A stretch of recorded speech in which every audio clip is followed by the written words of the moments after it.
So welcome everyone. My name's Louisa Taylor. I'm the director of Refugee 613. I'm coming to you from Ottawa, from the corner of my house. And I just want to let you know that I have a 9-week-old puppy currently sleeping under my desk, but that won't last long. At some point, he's going to cause me some trouble. So I hope you'll forgive me later if I have to hand him off to a family member.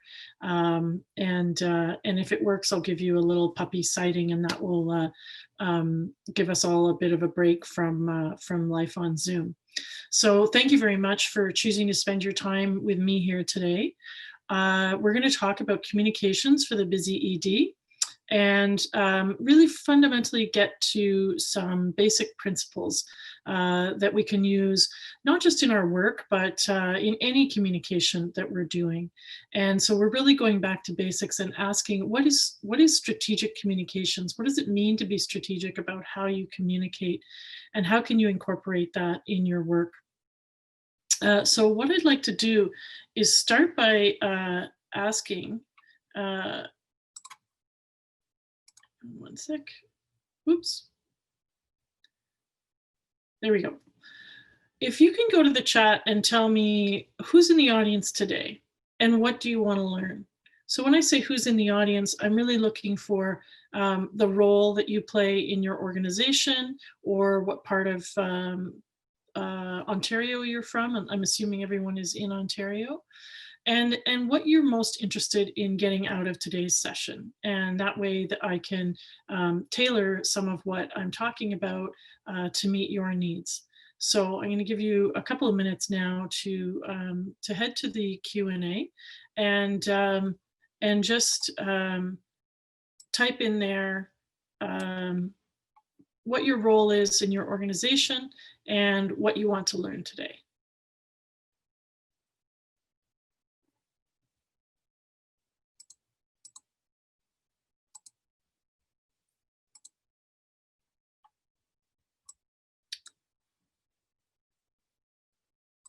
I hope I've done that correctly.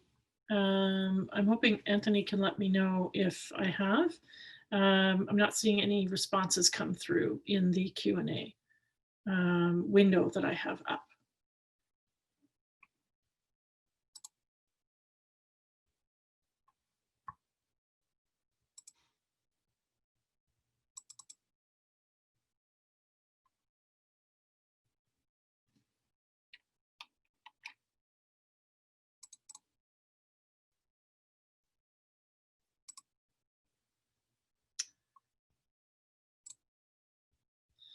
Okay, so I'm not able to see your answers.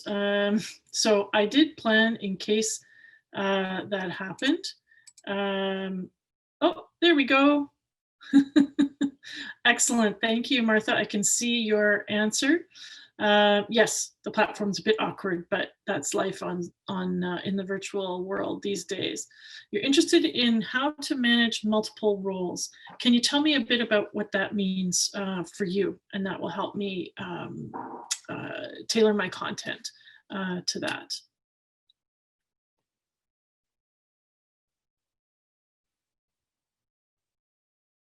Okay, keeping staff and team members connected. Okay. Great. All right. Anybody else? Oh, here we go. Here's another one. Hi, Emily.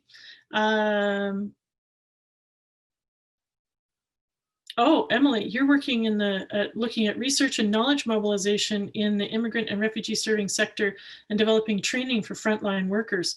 I think we have a lot in common. This is great. Thank you for coming today. And I think you'll probably see some of what I'm talking about is going to be relevant, but there are actually going to be some points where I can dive a little deeper into the needs of those audiences that you're talking about. So I will make note of that. Okay, great.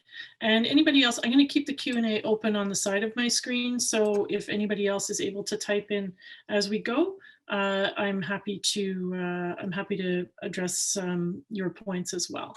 All right. So even without knowing exactly these points, which help me to customize to a greater degree, there's some things that I knew because I took a moment, ahead of this session to say, who is my audience? Who's going to choose to come to a session on communications at the OCASI ED Forum?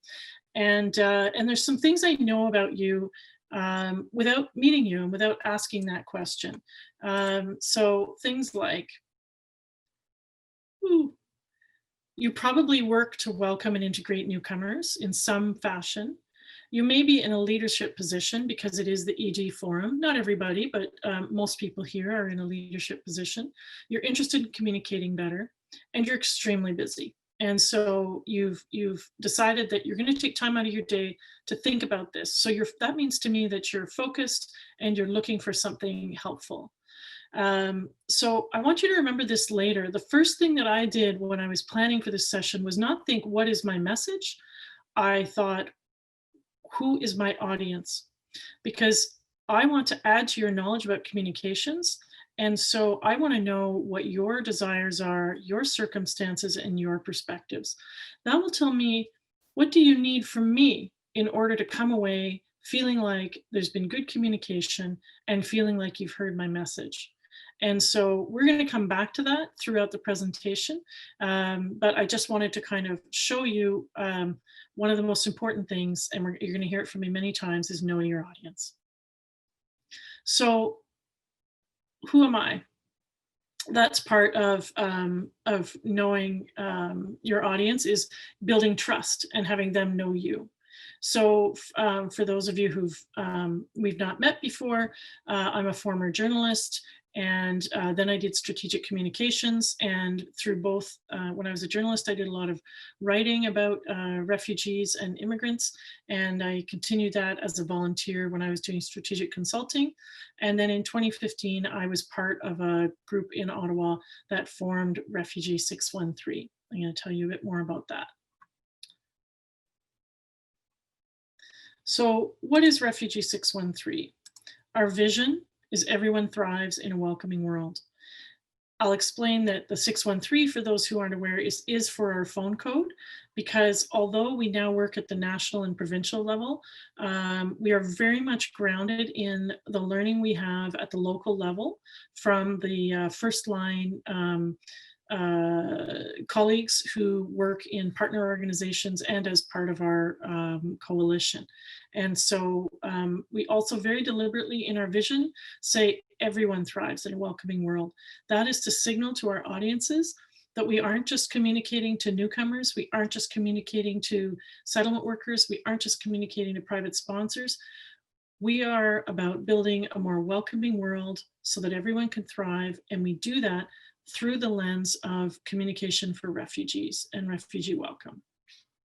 It's a very deliberate strategic choice in our vision. And in our mission,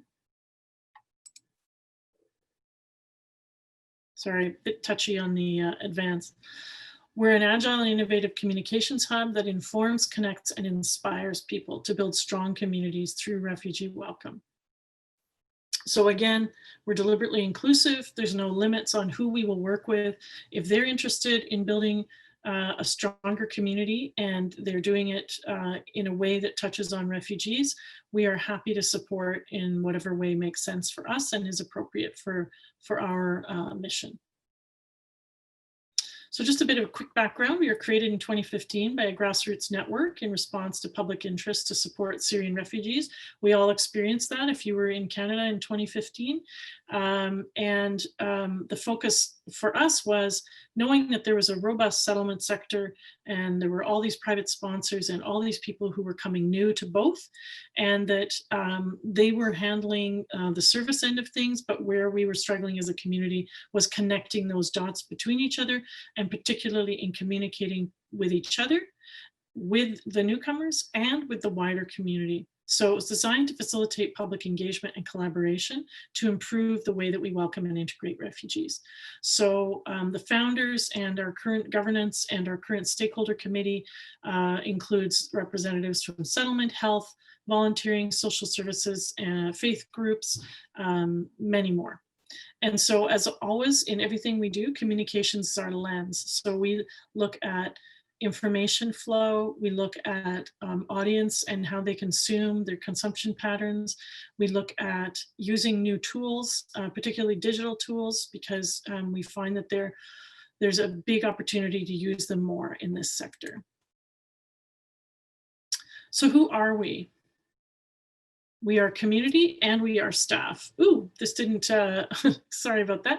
This did not translate very well when I sent it into Ocasi, but I think you'll forgive me for that. So the community, we have a stakeholder committee where we have more than 25 organizations across the spectrum, cross-sectoral, as I mentioned. But then we also have partners who don't come to the stakeholder committee, but we work with all the time. And what they do is they flag for us communications challenges and opportunities. They also share their subject expertise with us and their connections, and they serve on our working groups. They're part of our governance. And they also use our expertise and our services to leverage their own service delivery, and they're ambassadors for our mission. Meanwhile, our project staff, we convene and connect stakeholders. We develop information and communications products for them. We give them strategic communications advice. We incubate digital innovation, and we do really basic things like literally answer inquiries. If someone wants to know how they can sponsor, volunteer, or donate, they can always come to us and we will help them get started. So I think one of my favorite all-time quotes from George Bernard Shaw, an English playwright, "The single biggest problem in communication is the illusion that it has taken place." I think we've all had that experience, whether it's at work or elsewhere, where you sit with somebody or you are at a meeting and you make a presentation and you're feeling really good and you think that everybody understood and you walk away, and later you find out that some people took away a completely different message from what you intended to give, that there's something has happened in between your mouth and their ears. And often we just assume that our message has landed the way we want it to, and we don't find out until later, and sometimes in a way that is counterproductive, that it didn't happen.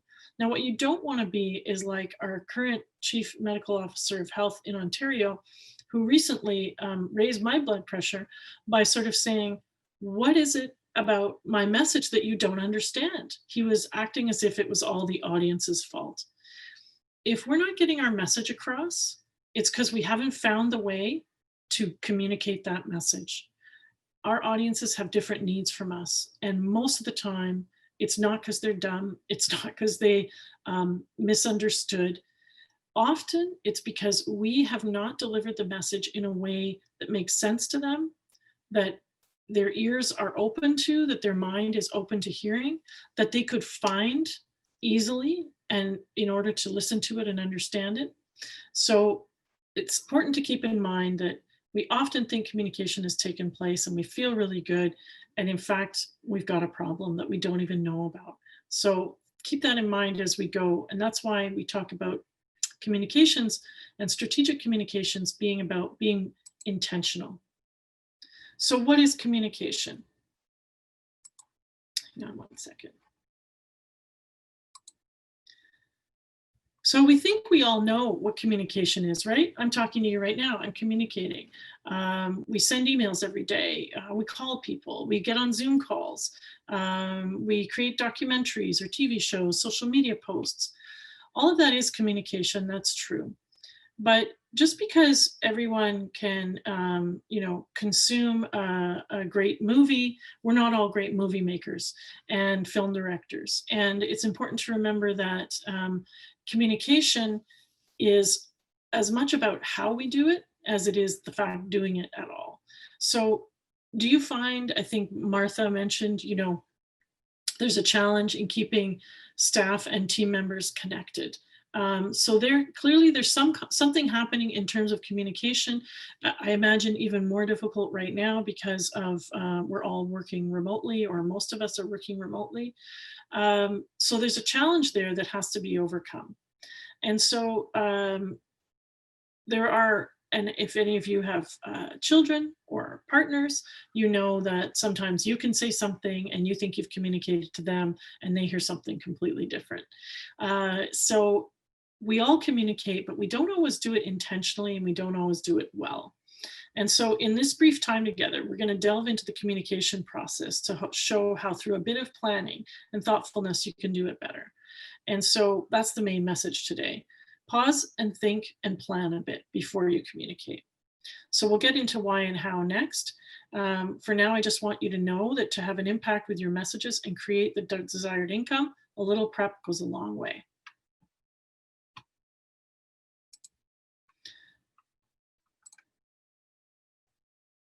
So this is what we think of as the basic model. It's called the transmission model of communication. Sender, message, receiver.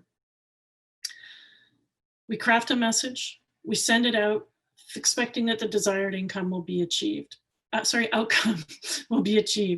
We think about what we want to communicate, and then that's the end of it, right? So that's where you have things like, I'm going to give you an example here in Ottawa. Ottawa Public Health does a fantastic job communicating via Twitter. They have a very strong personality and voice that is very captivating, and people who are on Twitter love it. Problem is, not everybody's on Twitter. Not everybody speaks English. Not everybody appreciates that kind of voice. So they're actually sending that message out to a very, very narrow niche of people, highly successfully. They're killing it in that niche. But that leaves a big audience not being reached. So if you think that you are sending a message out and getting everybody that you want to because you are on Twitter or because you are on Facebook, you are likely to run into some problems because you haven't anticipated where your receiver is. The other thing to think about is your word choice. So when I say mouse, do you think of one of these, you know, the little gizmo that's advancing my slides right now? Or do you think of a small, cute rodent who you don't want in your house? So that's when things don't go as expected. And so to get our desired income to get our desired outcome when we are communicating, we often have to adjust the message, how and when we say it, and how often we say it, based on who we are trying to convince, our relationship to that person, what is happening around us, and what is happening in their immediate reality. What is going on in their world and in their mind when you are trying to communicate with them.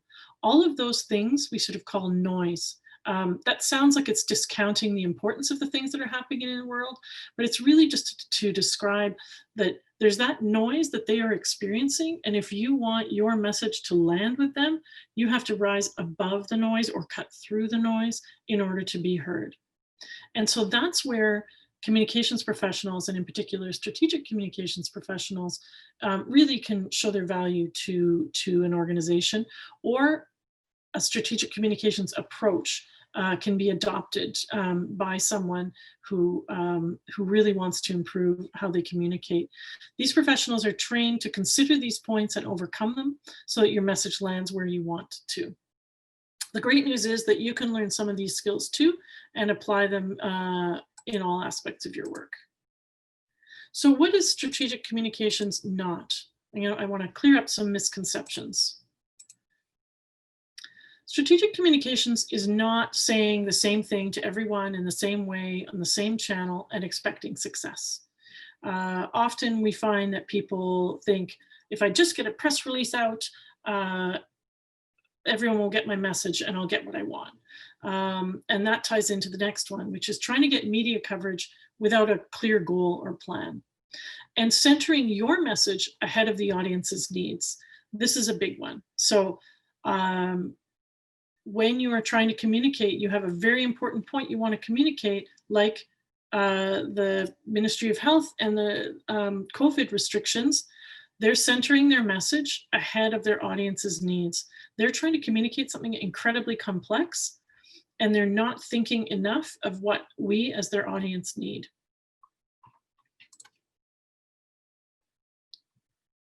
So I've talked about what it isn't. Let's talk about what it is.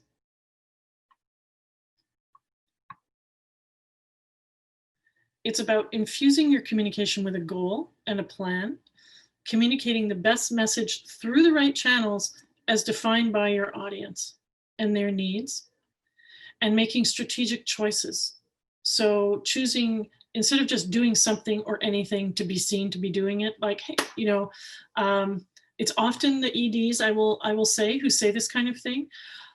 I think we should do a video. Let's do a PowerPoint. Let's hold an info session, without any thought about whether those formats are the right ones for your audience and for your message. So strategic communications is about taking that time to make a plan, identify your goals, understand your audience, and make the right choice for delivering your message.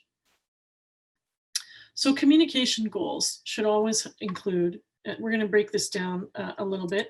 Communication goals should always aim for action. So a lot of time people say we want to raise awareness about X or Y. And I push back against that 99.9% of the time. Occasionally, yes, raising awareness of something is a first step. You want people to know you exist, or you want people to know your service exists, or your cause exists.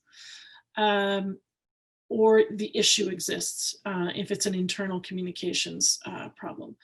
But is knowing something exists enough? Lots of people know that poverty exists. They know that homelessness exists. They know that racism exists.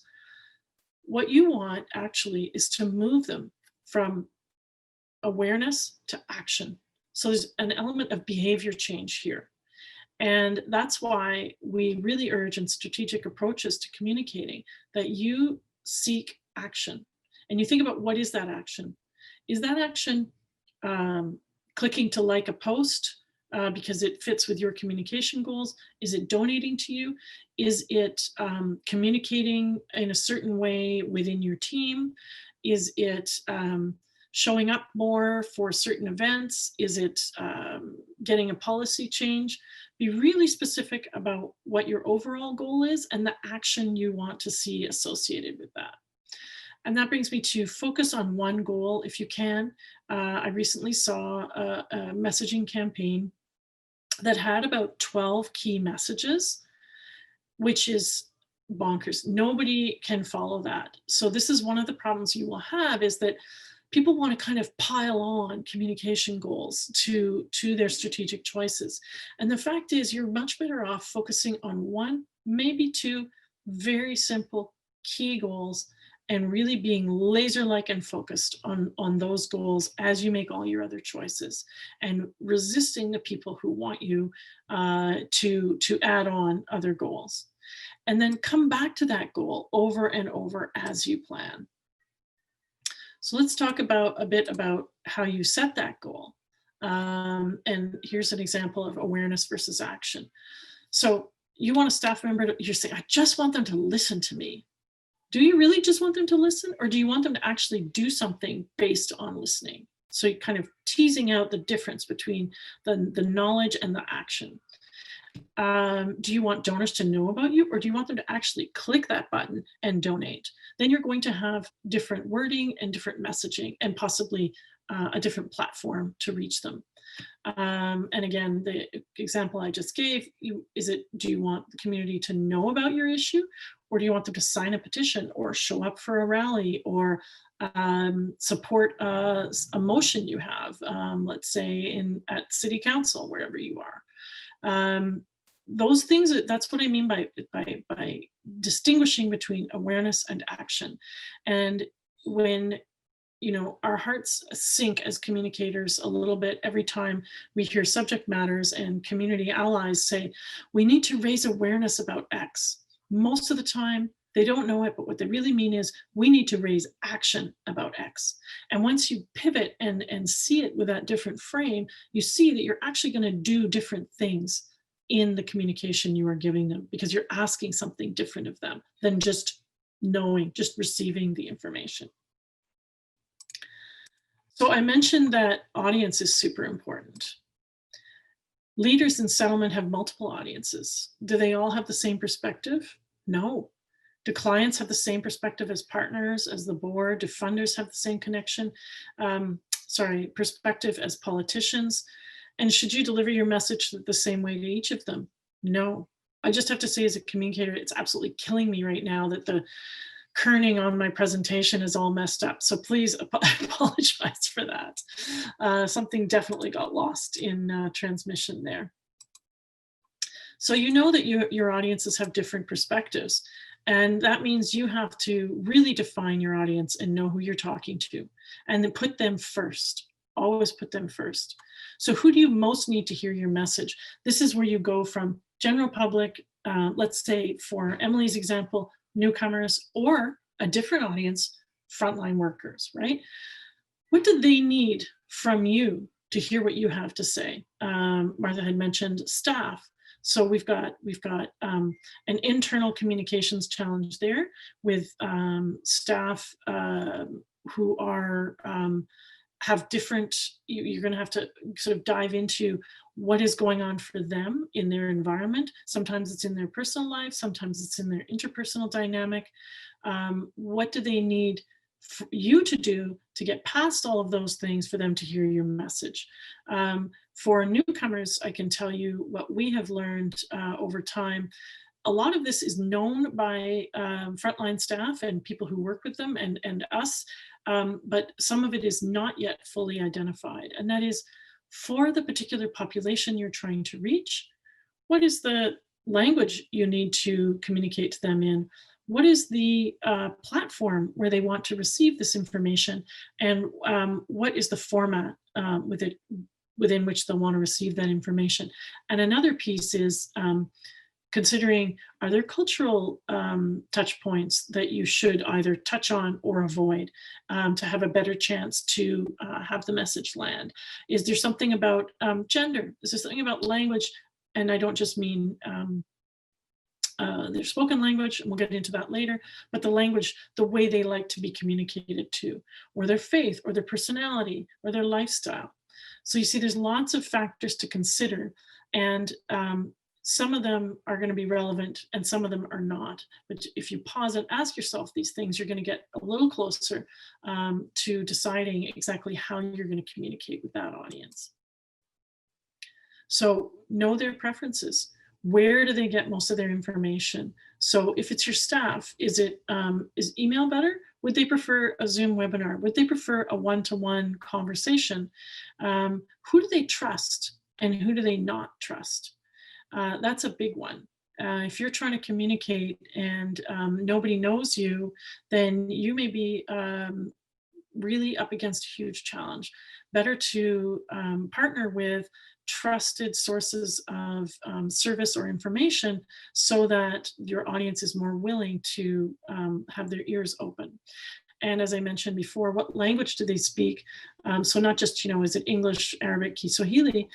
Are they likely to want you to speak in an informal way or a formal way, an emotional way, or a very formal professional way? So how will you know your audience's preferences? If I made some assumptions, as you know, about today's audience, but I pulled on my experience and a little bit of research, but I also asked you. And I think this is something in the sector that we don't do enough of. We make assumptions because, we've worked with newcomers. Many of us are newcomers, some fairly recent arrivals. And we think that because of that, we know how they want to be communicated with. But that's not always the case. We're making assumptions and we don't know what is actually happening. So I'll give the example of, we've been doing a lot of work in digital messaging. So what I mean by that is WhatsApp, Slack, Facebook Messenger, Telegram, all of those, and there's many, many more. A lot of our colleagues in settlement have avoided using digital messaging for a variety of reasons. And so they communicate with their clients by phone, in person, and sometimes by email, although we're going to talk later about email. We know that that's not successful for this audience. But when we started asking newcomers, how would you like to be communicated with? The very, very strong response came, I'd love to be, I have a smartphone, it's my lifeline, it's who I communicate with everybody back home. I'd love to be able to communicate to my caseworker, for example, via WhatsApp. Outside partners who don't work with newcomers will often say, I had the local hospital in Ottawa say, we're trying to give newcomers more information ahead of their appointments, and we're sending them emails, and it's not having any effect. And I said, well, that's because in our experience, email is the least preferred form of communication. You should be trying either phoning them and giving them this message orally, or taking advantage of digital messaging platforms, because that's where they are most of the day anyway, and it's easy and they know that. So that's one of the examples of why it's important to ask, because when we did a survey, a lot of newcomers told us, service providers told us they had never asked their clients, how would you like to be communicated with? The organizations often make assumptions about how their clients want to be communicated with. The same thing with staff and partners. We make assumptions based on what's easy for us or based on what's always done, but maybe there's an opportunity here to go back and say, how would you prefer to be communicated with? Once you have that kind of information, you can make your strategic choices. Once you know, Okay, we've already gone over that. So the important piece is to meet your audience where they are, not where you are and not where you want them to be. If you are trying to move an audience, if you are, for example, thinking that you're going to reach newcomers by using Twitter or Facebook, you're going to have to dig down and say, first of all, which newcomers am I trying to reach? Some are on Facebook, many are not. Most of the target audience for settlement is not on Twitter. They are in informal community networks on WhatsApp and Telegram and WeChat. They are going to in-person events. They are listening to their peers. So why would you create a website that requires them to navigate in languages they don't understand, with digital skills that they possibly don't have, to find a fact sheet on COVID testing on a provincial or municipal website? It makes no sense. And so it's a prime example of how newcomers have not been incorporated into communication strategies sufficiently at all levels of government, and even within the sector as well sometimes.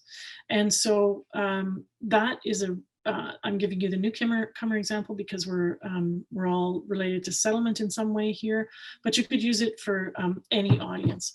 If you are talking to them in a channel because it's what you like and it's what you prefer, you need to ask yourself, what is my audience like and what do they prefer? Because you're trying to cut through all the noise to reach them. You've already got all these barriers. Are you really going to add another barrier and make them go to a space that is not in their comfort zone, that is new to them? No, you have to make it super easy for them. Think of it as showing up at their house. It's another way of showing up at their house so that they might actually hear your message, rather than you sitting 2 miles away saying, wonder why they're not hearing me. So where are they? Well, I just gave some examples. Newcomers we know are, by and large, most of them are extremely digitally savvy. But you have to ask yourself and look for the research on which channels are they in, and are there literacy challenges? So they may be, for example, in WhatsApp, but they may have very low literacy. And so even on WhatsApp, a video or an audio message is going to do better than sharing with them a fact sheet, for example. And in terms of community, do you need to reach everyone? Or do you just need to reach people with specific roles, income levels, or interests? So you choose the medium that niche audience needs. I'm going to give you an example here. It's very common. I often hear people say, we want to get X policy changed. I need to get an op-ed placed in, a big newspaper. That will change. That will change public opinion. If you're looking to change public opinion, you're not going to do it with an op-ed. Op-eds have very, very, very narrow audiences, very valuable and important audience, which is policymakers and politicians. So yes, if you're trying to change the mind of a policymaker, if you're trying to change the mind of a politician, an op-ed is a great thing to aim for. But if you're trying to change public opinion in your community about something, you're going to need to do more than the op-ed. You're going to need to go where your audience is, and you're going to have to segment that audience, not just the community, but who in the community, and go to wherever they are. So I'm going to give you some examples of some work that we have done where we have made strategic communications choices. So in 2017, we started a WhatsApp group for Arabic-speaking newcomers because we saw that Syrian arrivals had created their own WhatsApp groups and were answering their own questions, kind of crowdsourcing. But we noticed that the quality of those answers was not great. And also there was a real opportunity there because a lot of the people in the answers were not directing people to existing services. So there's a whole opportunity missed where people didn't know that they could get help with something. And so we did our research. We determined that WhatsApp was by far the most popular. And we determined that we made a strategic choice between, do we create a new channel, a new group for people to join? Because that's always a risk. We're asking them to go to a new space. Even though they're comfortable with WhatsApp, would they come to a new group? So that was a question we had to answer. And the other question was, if we stayed in, sorry, it was between staying and creating a new group. The problem with staying was that the groups in Ottawa, and I'm sure elsewhere, were so popular that there were hundreds of messages being exchanged a day, and we worried that our message would be drowned out. So after some research, we decided that it was worth the risk to create a separate group because we would be establishing a formal channel that would be professionally moderated. It would be a representative, sort of a communication channel of an organization. And we thought that it was worth the risk and that people might move because we weren't asking them to go to Facebook. We weren't asking them to go to, a custom designed platform. We were asking them to use an app that they were in every day. We hoped that maybe sort of at the end of 3 months, we would have 50 to 100 members. We had 256 members within 6 weeks. And the reason I know that number is because that is the maximum size of a WhatsApp group. And so we had to create a second WhatsApp group, and that quickly filled up. So until this week, we had 2 WhatsApp groups serving Arabic speaking newcomers, hugely popular, hugely valuable. And we've used it to increase our understanding of newcomer information needs. We've also used it, partners can use our channels to get messaging out and to do some research as well. But we noticed that people were starting to use a different app called Telegram more and more. And we looked into it, and Telegram was way better on the back end. It had more features. And the best part is the limit on group size is up around 200,000. So we recently have started to transition those 2 groups over to one Telegram group. It's going well so far. People are starting to move over, and soon we will archive the WhatsApp group. So the only reason we chose Telegram is because we knew they were our audience. Some of them were already there. We also asked them, if we move to Telegram, will you come? The majority said yes. We know it'll be a bit of a messy process, so we're giving like 10 days for people to figure out where we've gone, because not everybody is in the group every single day. But that's just one example of meeting people where they are in the way that they want to be communicated with. Another example, first-line workers really noticed in 2018 the influx of refugee claimants coming from the States, that a lot of service providers in our city were encountering refugee claimants for the first time, and they didn't know where to refer them.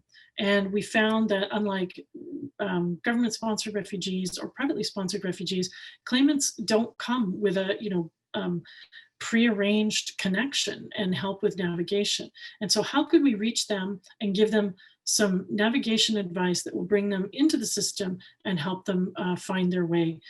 We likened it to giving them something where they could find the end of a rope and start to pull and get more and more information. So the goal was not to cover everything and give them everything they need. It was to really get them in a bit so they could find the right places to get started.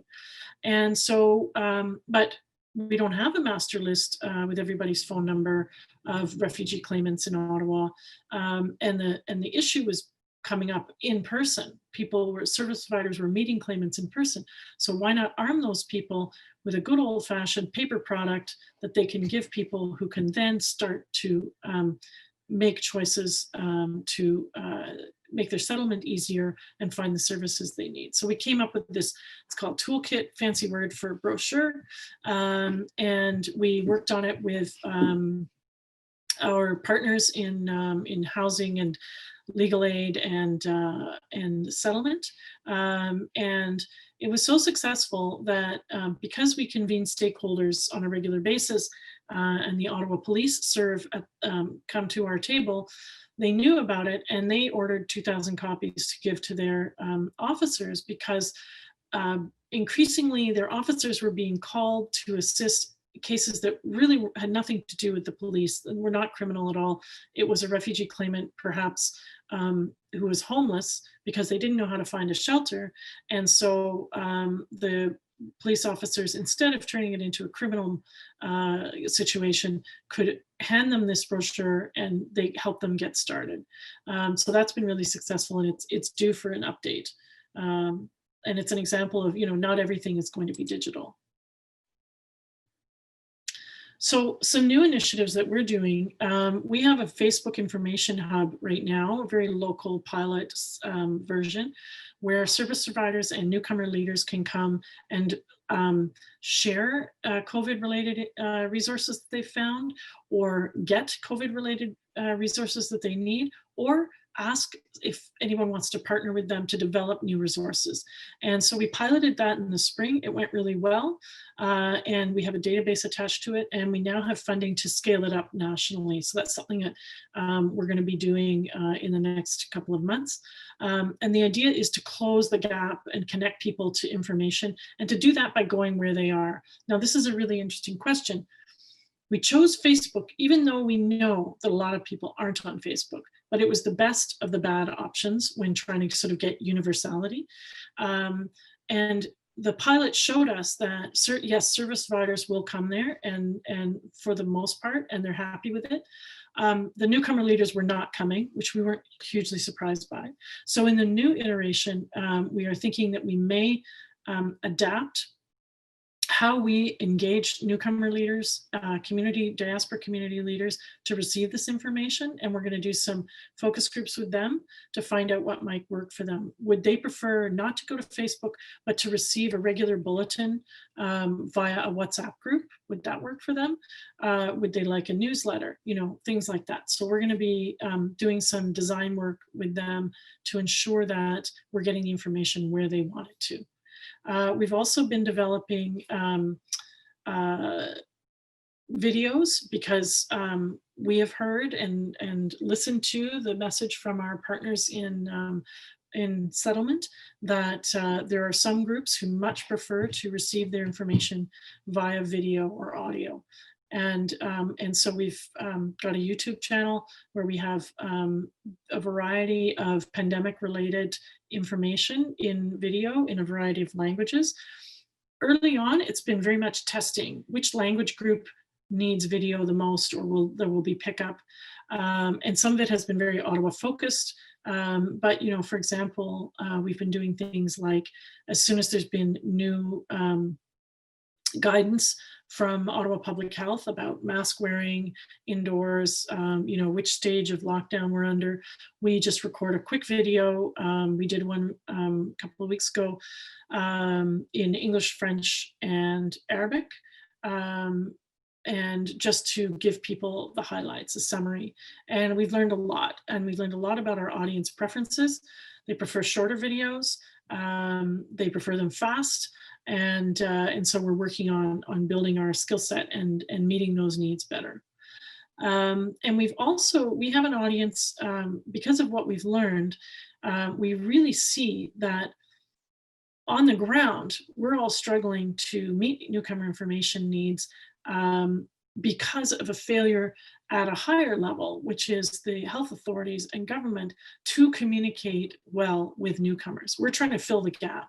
And so we have also decided that one of our communication goals is to speak to government policymakers and communication strategists to make sure they are aware of the gap. And they now are, not just from us, but because a lot of other people have been saying the same thing.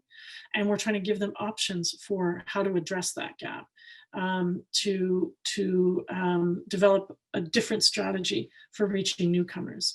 And breaking it to them, the bad news or the frustrating news for them is there's no one size fits all for any audience, and newcomers in particular, because you have to segment it by language, country of origin, age, etc. And that makes communicating to this audience complex and somewhat expensive, but there's a lot more that we can do with not much more in terms of resources.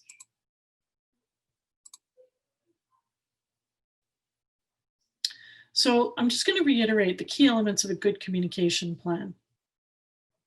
Have a plan. Situate it within a larger environment. So understand your goals and objectives, understand internal realities and external realities. So that's the noise that we're talking about that you're trying to overcome. Choose and understand appropriate target audiences. What do they know about you, your issue or message? And what will influence how they receive it? And try to anticipate those things and build your communications approach to address them. Think about your message and your tactics. Craft messages to influence your audience based on what you know about them. Meet them in their space and work within your personal and organizational realities.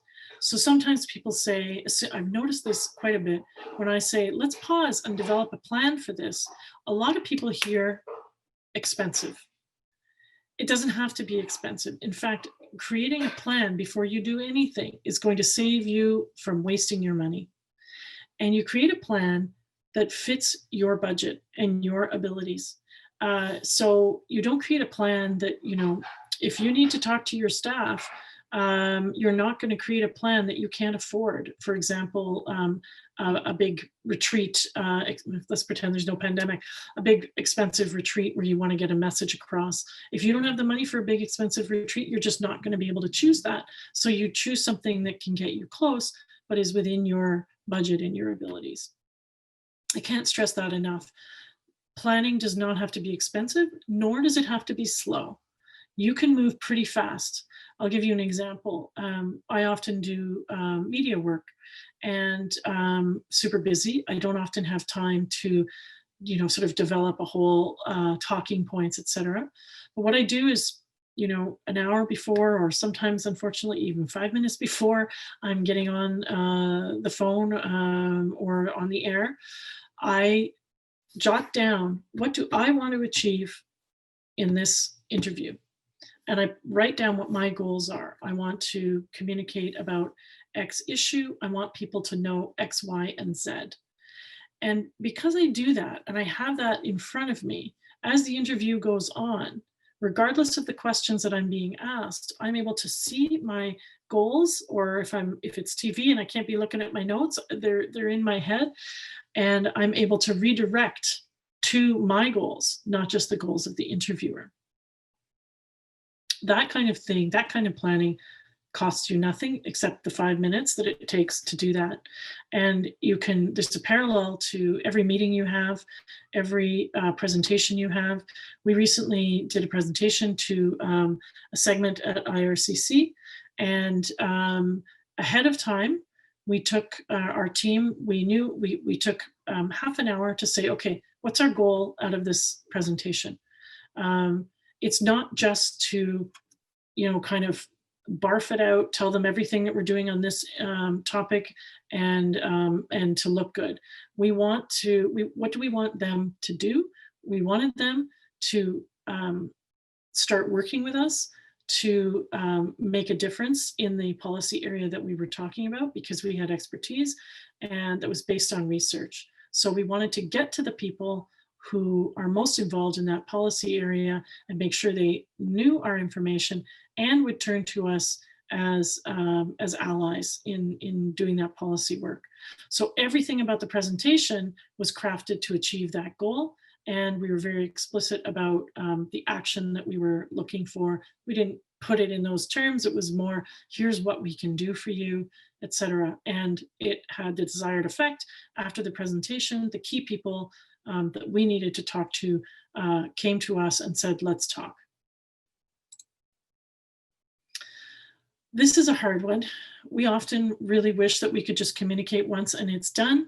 Unfortunately, we really need to hear multiple consistent messages over time. Look at mask wearing, look at social distancing. Those messages are happening over and over and over. And sometimes you need to hear it in the news. You need to hear it via social media. You need to hear it from your peers. You need to hear it from your elders. So often, I should say rarely is one message enough. So, and circumstances change, people change, they need to hear it again and again, and then it will have a greater chance of landing and being successful. After you've communicated, you can evaluate. And I don't mean, setting up a whole bunch of metrics, although if you are doing a communications campaign or a plan, you are going to want to set up metrics. But it's not just about numbers. It's not just about likes or views, because sometimes those are very empty and don't tell you if your communications had the actual impact that you want. Did you change behavior? Did you get the outcome that you were looking for? You can evaluate that by ahead of time by saying, how are we going to count this later? How are we going to assess whether we accomplished what we wanted to? And that, again, doesn't have to take long. It doesn't have to be expensive.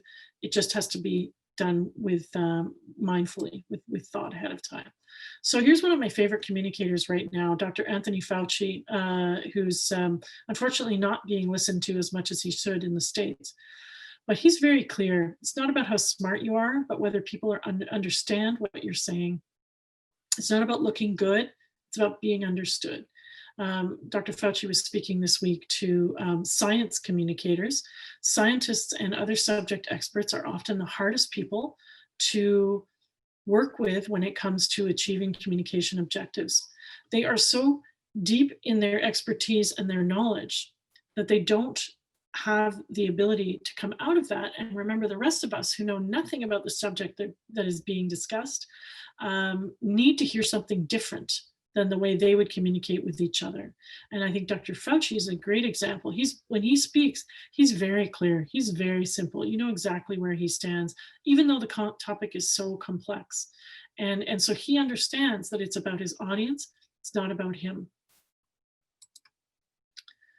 So just want to let you know, if you want to follow up on anything that we're doing, we have an upcoming summit on digital messaging where we're going to share the lessons from different work we've done in that area, and really encourage people who are interested in reaching newcomer audiences on digital platforms to join us there. That's going to be late November, early December. If you're interested in looking at our videos, then you can find the Refugee 613 YouTube channel. And if you're interested in working together to produce more and better resources for newcomers, you can send me an email and I'd be happy to collaborate. Why am I sharing this with you? Because my communication goal in this session, I had two. One was to help you with whatever you wanted to learn. The other was for me to communicate with you about some things that are important to us and that we want people to know about. And so the action I'm looking for here is that if any of these things interest you, I want to give you the tools to follow up on them. See what I did there? All right. So it's your turn. I'd love to have a Q&A here. And I think that if I'm correct, from what awesome Anthony from the AV company said, we can only do it through the Q&A. That's great, because I don't think you're able to use your microphone. But we have 30 minutes left. Do you have questions about anything I have said? Do you have a particular communications problem you'd like to unpack? I invite you to put a question in the Q&A and we'll go through them. And I'm really excited to say that my puppy is still asleep. Maybe that's because I'm not very exciting.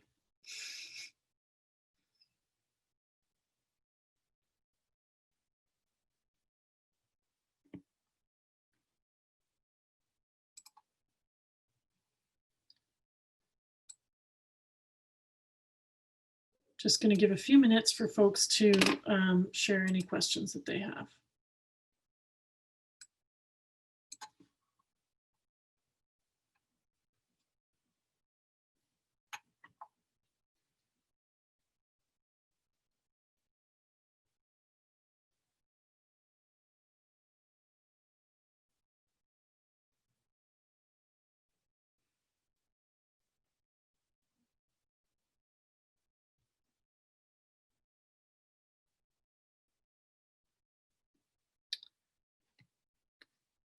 I'm just going to check that here we go. Do we have another question? What communication tools are helpful to engage senior newcomers? That is a great question. Thanks for sharing that question, Michelle. I gather it's from Mbalu. Okay, so the first thing you have to ask yourself is which senior newcomers. It may vary depending on their country of origin or their language group. We had some folks locally telling us that they were really concerned about Somali seniors, that they were not getting the information they needed on the pandemic. And they were not thrilled when we said, have you thought about using WhatsApp? And they said, no, the grandmothers are not on their phones. And from our experience and our staff, who are many of whom are newcomers themselves, we know that a lot of grandparents are on their smartphones, particularly in the African diaspora. It's their lifeline to other community members. It's their lifeline to folks back home. And so it's important to not make too many assumptions and to ask. So I think that for senior newcomers, digital may be a good way to go, but it may be, what is the format that you share via WhatsApp, for example? Maybe they need videos, because perhaps there's some literacy barriers. So they would prefer videos. You don't want to share, for example, a long, dense fact sheet. Or you may find that, for example, Chinese seniors may be extremely active on WeChat, or another platform that's popular in China and in other countries in the Asian diaspora. So it's really important to identify your audience, and you'll hear communications folks and marketers talk all the time about audience segmentation. It's a fancy way of saying, break it down, be really specific. Which newcomers are you trying to reach, and therefore what are their preferences? If you're trying to reach a wide variety of newcomer seniors, you may have to reach them in multiple different channels. So for example, if you have pandemic information, it may be that you can create some digital resources like videos in multiple languages and share them in the different spaces everybody's in. So it takes more work. Or you could train, the person-to-person is very effective with seniors. So you could train some community ambassadors who you can give the information to, and they can have phone conversations or one-on-one socially distanced mask-wearing visits with people to share information. And in each community, we know this across not just newcomers, but all of humanity, there are always people who are great connectors, who know everybody, and everybody kind of listens to them. It's great to get to know those people because they can be fantastic ambassadors and disseminators of information. Increasingly, that's happening in health and social services, is they're realizing the value of those connectors and they're giving them training.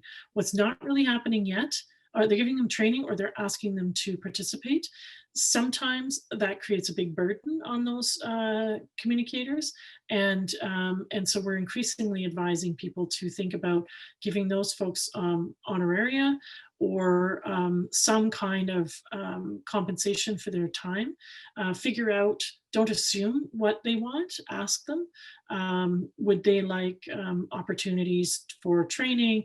Would they, is there something that you could help them with? You know, it could be kind of an in-kind, but on the understanding that you're going to help them with something. But we're hearing from the community that some community connectors are really feeling exhausted by the extent to which others are asking them to kind of be the interlocutors. And so that's noise that you have to cut through in some way in order to even get to the people who are going to get you to your audience. So my first piece of advice is really look at which senior newcomers you're trying to reach and where they are. And I will say a lot of them are a lot more are using digital messaging than people give them credit for. But you may have to look at how are they using it and what format should you use in order to reach them. And then again, the person-to-person or sort of piggybacking on existing services that are connected to newcomers and seeing how they can help you get your message across. Thanks for that. That's a great question. Anybody else? Oh, hang on. Michelle. It can sometimes feel like we are so stuck with funding restrictions that we just have to create content as a goal in itself. For example, we said we would produce tools in our project, but our funding is just for printing, but now we want to make a video. Are others seeing this? How can we educate funders about the importance of this communications approach? I think it's a great question.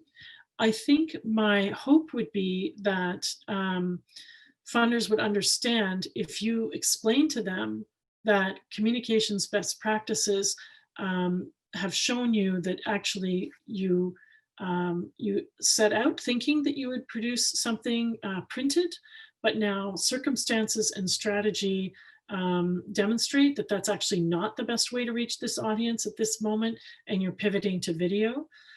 You present that as being the responsible strategic choice to be more effective and have more impact. I'd like to think that most funders would be on board with that and would understand that. There is a funder slash IRCC aversion to website creation and occasionally to video. And I think that that's something we're working on to kind of create a shift there, that they feel that they're in the mindset where websites and videos are probably about marketing and like selling the services of an NGO, where you have to kind of make the argument to them that this is actually responsible communication strategy and that it is best practice. And so there you have a communications challenge with explaining to your funder why you want to make that pivot. Know your audience. Where are they coming from? What constraints is, say, a program officer under when they receive that message from you? They have marching orders. They have a CA, marching orders, meaning they have been told what is valid and what is not. Sometimes As we all know, program officers have a fair amount of latitude, and some of them will get it right away. We're thrilled to have a program officer for one of our projects right now who is extremely digitally savvy himself and really understands what we're doing. And so it's not hard to make those arguments where he has to kind of color outside the lines a bit or get some kind of shift in how we allocate our resources. But the program officers need something from you in order to make the argument. And so if you can put that together, thinking about they have to make the argument internally, here are the policies that they're dealing with, and kind of answer those issues in the argument that you marshal, you're going to get further ahead. Okay, thanks, Michelle, for bringing me the questions from the chat. I don't know why I can't see that, but another question in the other chat from Mbalu. Thank you. How do you mitigate privacy concerns on WhatsApp? Okay, so Mbalu, I'm going to tell you, you're going to want our toolkit that's coming out soon on digital messaging, because we talk all about these kinds of things. On our group, I'll use the example of the Arabic group that we run. People you can only see the phone number.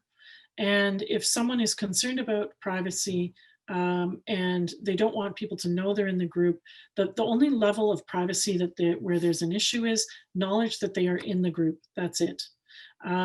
So for example, if I had your phone number in my contacts in Balu, I'm going to go into WhatsApp and I join the group, I'm going to see that you're in the group. We have community guidelines, because it's a group chat. We have community guidelines about how people behave in the group, and the knowledge that even though it's a closed group, everybody can see what you're sharing or you're asking. If you want to ask a question, so we have guidelines about being respectful, inclusive, and all of that. But if you want to ask a question that's embarrassing or personal or private, you can private message the moderator of the group, who will answer your question to you privately, but will also share the question and answer anonymously in the group itself. So we get around tying that person to the question, but at the same time, we still give the rest of the group the benefit of seeing the answer. For example, if a woman is inquiring about getting support for domestic violence. And so that's one of the main ways that we do it. And I'm not sure, Mbalo, if you have other privacy concerns, but I think that my message is that it's possible to overcome those concerns. In fact, people are moving to Telegram in part because they're unhappy that WhatsApp is now owned by Facebook, and that Telegram is seen as having better data privacy and better security, and that's one of the reasons that is driving people over to Telegram. It's a great question. I will say another concern on digital messaging channels for service providers is establishing boundaries. So if you create a digital group or you agree to communicate with your clients on WhatsApp, that you're going to get messages at all hours of the day and night, and all your boundaries are lost. Our response there is you have to teach people how to treat you. If you answer questions at all hours of the day and night, they'll keep asking them at all hours of the day and night. If you're very clear at the outset, here are the guidelines for how we're going to interact using this medium. I will answer questions between 9 and 5. I will answer an emergency after hours, but not a regular question. I will respond to you within 24 hours, 36 hours, 2 days, whatever is a reasonable commitment for you to make, that kind of thing. It doesn't take long to draw up that kind of guideline for your interaction. And then it takes away some of the pressure on the service provider themselves. And it establishes sort of something a little, takes away the personal aspect of feeling obliged to deal with someone in what we feel is like an informal setting, to give them an understanding that there is a minimal level of formality to this interaction. And if you cross these boundaries, you're not going to have success with me, because I've established, here's how I want to have a conversation with you. Here's how I'm going to serve you using this medium. When you have expectations that are different, I'm going to refer you to these guidelines.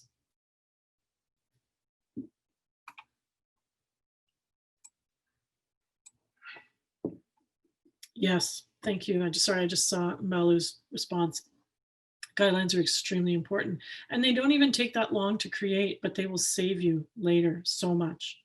We have in our large group on occasion people who will post something inappropriate. Sometimes it's accidental. They're on WhatsApp, they share something, and they don't realize they've shared it with 255 other people.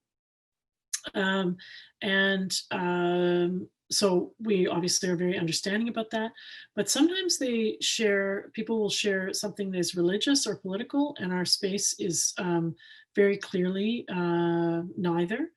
And so the moderator will ask somebody to remove that post.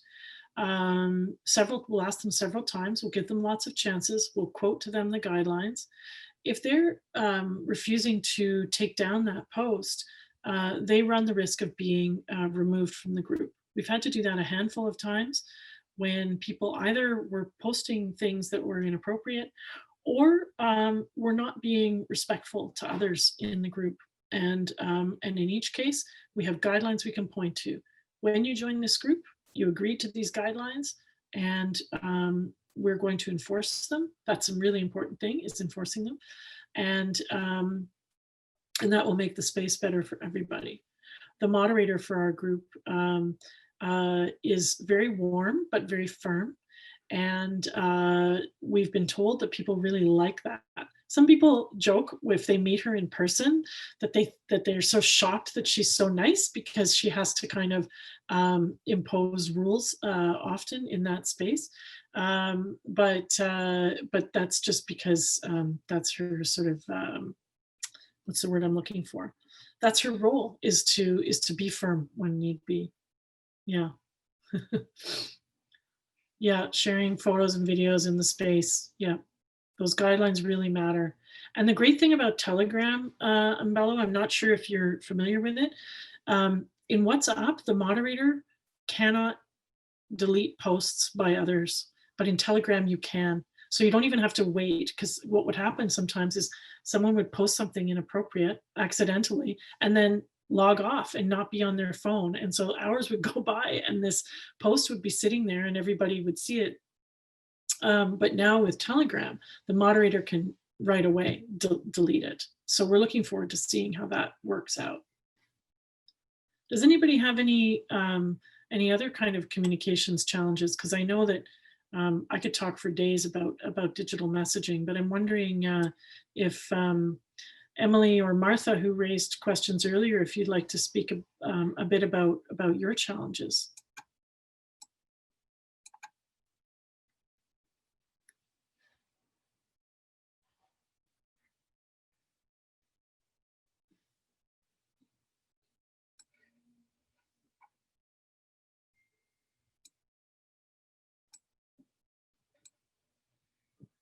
Are the community guidelines, oh, thank you, Habiba. Are the community guidelines public for this group chat? So I take what you mean is, are the community guidelines for our WhatsApp group public? They're not private in the sense that we're happy to share them. People receive them when they ask to join the group. So they're known to all members of the group. If you're asking because you'd like a template for community guidelines, again, we're happy to share. I think it's really important for people to, you can take it as a template and develop your own. And the toolkit that we're going to be coming out with in the next month or so has templates for developing your own community guidelines and deciding what's important to you and what's not. So I think that'll be really useful for you. Again, if you want any information or you want to connect with us sooner, you can send a message to me, Louisa at Refugee 613, or you can you can always message us at info@refugee613.ca. That email address is monitored daily. Oh, okay, I've got some more here. Deborah Robertson. Hi, Deborah. Any tips on keeping staff across 2 offices feeling connected to each other and the work? That's a great question. 4 hours drive apart. Okay, so there's no hope that people are going to get together on any level of frequency. I would say that over and over, when I'm trying to think about my team and how to keep us connected, and sometimes I feel like I have to solve it all because I'm the director. And then I think, you know what? They're more creative and talented and smart and know their own needs better than I do. So I bring them the question. I say, I'd really like to find ways to keep us feeling connected. Do you have any suggestions? And what you may find is you may want to kind of even take a step back and say, what is the evidence that they're not feeling connected? So challenge yourself on that. And because sometimes we think there are problems where there are none. And of course, very often we're blind to problems that are there. But then again, that's about keeping in touch. So we as a team use Slack, again, digital messaging. We find it an extremely helpful platform. So that's a space where we can meet, and I will say that it's quite easy to learn. You could also try using a different one like WhatsApp if people are resistant to Slack, but Slack is pretty simple. And we don't just use it for formal communications for work. We have fun channels, we have news channels, we have readings we love. And so everybody's encouraged. We're trying to make up for the lack of kind of water cooler conversations by having those interactions on Slack. But you could possibly do that on Telegram as well, or on WhatsApp. And the other thing is, this one is the one I find the hardest, is sort of building, morale virtually. I find really hard because inevitably it kind of relies on being online again, and everyone's so tired of being online. So I don't have the answer for that, but I do know that there have been times where a member of our team has sort of suggested we have an event online with each other. And so there are different platforms, and I'm struggling to remember their names, like House Party and other things like that, where we can get on, and even Google Meets. So we use Google Meet, and they just introduced a new function, a whiteboard, so that everybody can kind of draw with their mouse on this whiteboard at the same time. And so we had a team member who was leaving, and we all got on there, and before she got into the meeting, we all did a little sketch of what she meant to us, and what we loved about her. And we were all such bad artists, like really, really bad. But the doing of it was fun, and we felt connected to each other, and we made her cry because she was so touched by the nice things that people said. So that was kind of a morale booster. But I know you've got a big challenge there, Deborah, and I think my first step would be to talk to people about, are they feeling connected? If they're feeling disconnected, what are some of the things they think would help, and sort of brainstorm with them, and not to feel like you have to solve it all for them. Maybe you don't feel that way. I'm just saying that sometimes we forget that, this is know your audience, and not making assumptions, and asking. And Martha, you'd like to see some policies for spokesperson guidelines. Okay, so this is really interesting. This is more about media relations, right? Who can speak for your organization, and what can they speak about, and what is the decision on who can speak when? That hasn't been a big challenge for us, in that generally, so it's interesting. We don't, as an organization, have those guidelines. We just decided on a case-by-case basis. Generally, if there's media and it's about our organization as a whole, I'm the one who speaks. But I really, really believe in giving my team a chance to say their piece as well. So they're often doing presentations. If they're the subject experts, that's my opinion. If they're the subject experts, we're going to default to them doing the speaking and occasionally to media. The only reason we don't do more is that one of our goals is to give them more media training, and we haven't been able to. There's a real challenge for a lot of settlement organizations where there's no money for media training, and there's a fear of our words being misconstrued by the media. And I think coming up with some guidelines in advance is a really smart thing. And when you do it, I would fall back on the idea of communicating strategically. So, what are your goals as an organization when you're speaking to the media? And therefore, who is best placed to communicate that information in your organization? Is it your board president? Is it your ED? Is it a staff member? You may have a different answer based on the nature of the inquiry.